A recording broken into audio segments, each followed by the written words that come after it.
19 کا عدد قرآن کا خفیہ انٹرلاک سسٹم۔ اس کی بدولت قرآن میں ایک الف کو بھی کم یا زیادہ نہیں کیا جا سکتا۔ آئیے کمپیوٹر کے کچھ ایسے کارناموں کو دیکھیں اور سوچیں کہ زمانہ تو کسی چیز کو ایجاد کر کے اپنا کارنامہ سمجھتا ہے، مگر ان کا ایجاد کردہ کارنامہ خود خدا کی ملکیت اور اس کی بادشاہت کا ثبوت فراہم کرتا ہے۔ اسی طرح کمپیوٹر کی ایجاد نے بھی خدا کی کتاب کو صرف اسی کی کتاب ہونے کی دلیل پیش کی ہے۔ مصر کے سائنسدان ڈاکٹر ارشاد خلیفہ نے سال ہر سال محنت کی اور ریسرچ و تحقیق کی بنیاد پر الیکٹرانک آلات سے جو نتیجہ اخذ کیا ہے وہ بے انتہا حیرت انگیز ہے۔ انہوں نے قرآن کریم کی ہر سورہ کے ابجدی اعداد و شمار بھی فراہم کیے ہیں۔ سورتوں کے حروف، اعراب، آیات وغیرہ کی تعداد نوٹ کر کے لاکھوں کی تعداد میں ڈیٹا کمپیوٹر میں فیڈ کیا، اور یہ عمل انہوں نے قرآن کریم کی کل 114 سورتوں پر لاگو کیا تو معلوم ہوا کہ قرآن کریم کے حروف اور سورتوں اور آیات میں ایک گہرا تعلق اور سائنسی رشتہ بسم اللہ الرحمن الرحیم سے ہے۔ یعنی بسم اللہ الرحمن الرحیم میں کل 4 الفاظ ہیں: اسم،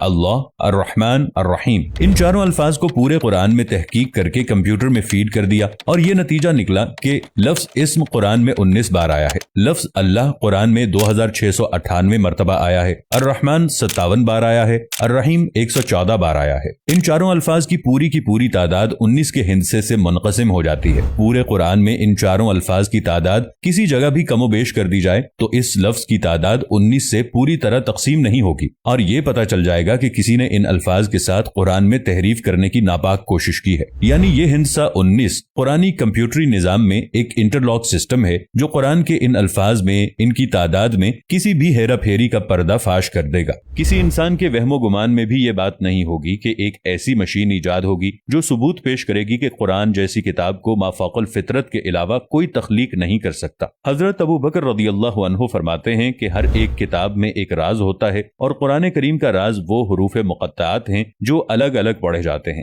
جیسے الف لام میم ہا میم قاف نون وغیرہ۔ 19 کا یہ ہندسہ جس کے بارے میں ہم بیان کر رہے ہیں، یہ بذات خود قرآن حکیم کی لفظی ترکیبات کے اعجاز کا روشن ثبوت ہے، اور اس سے یہ سچائی سامنے آتی ہے کہ چاہے جیسی بھی جدید ترین مشین ایجاد کر لی جائے، وہ قرآن کی حقانیت کو بیان کرے گی، کیونکہ پورے قرآن مجید کے حروف ایک خاص حساب کے مطابق ہیں۔ لاکھوں حروف میں سے صرف ایک کا فرق بھی اس کے حساب کو بگاڑ دیتا ہے۔ حساب کی اس حد تک درستی اس دور میں مسلم اور غیر مسلم دونوں کے لیے ایک طرف تو یہ ثبوت فراہم کرتی ہے کہ قرآن مجید 1450 سال گزر جانے کے بعد بھی ہر قسم کی تحریف سے پاک ہے۔ اس ہندسے 19 کے بارے میں خود قرآن کریم میں ارشاد ہوا ہے کہ اس کے اوپر 19 ہیں۔ کچھ علماء نے ترجمہ کیا کہ اس پر 19 فرشتے مقرر ہیں، سورہ 74 آیت نمبر 30۔ مگر یہاں ہندسے 19 کی اہمیت کو اجاگر کرنا مقصود ہے۔ یہ بات بالکل واضح ہے کہ قرآن کریم میں کل 114 سورہ ہیں جو ہندسے 19 سے پوری طرح تقسیم ہو جاتی ہیں۔ اللہ نے اس نقطے پر بھی قرآن کی حقانیت کو واضح کیا ہے، وہ یہ کہ 114 سورہ میں سے ایک سورہ توبہ کے شروع میں بسم اللہ الرحمن الرحیم نہیں ہے،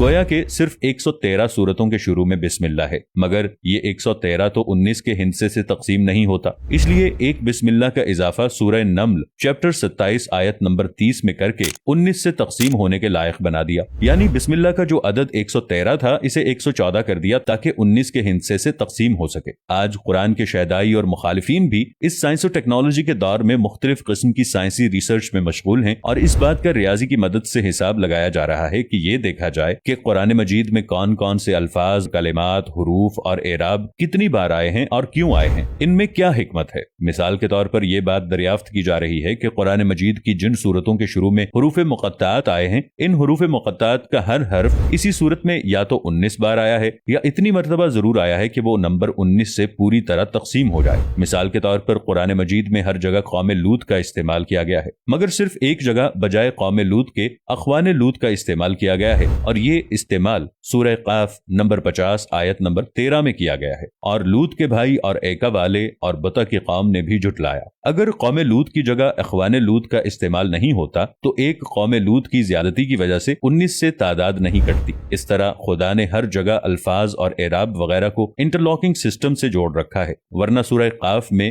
حرف قاف کا نمبر 19 سے تقسیم نہ ہو کر 19 کے ہندسے کو بے اثر کر دیتا۔ اب اگر ایک قاف بھی کوئی گھٹا کر پڑھے گا تو خود آیات پکڑ میں آ جائیں گی۔ اگلی مثال سورہ نون کی ہے۔ اس حرف کا استعمال سورہ نون میں 133 بار ہوا ہے جو 19 کے ہندسے سے تقسیم ہو جاتا ہے،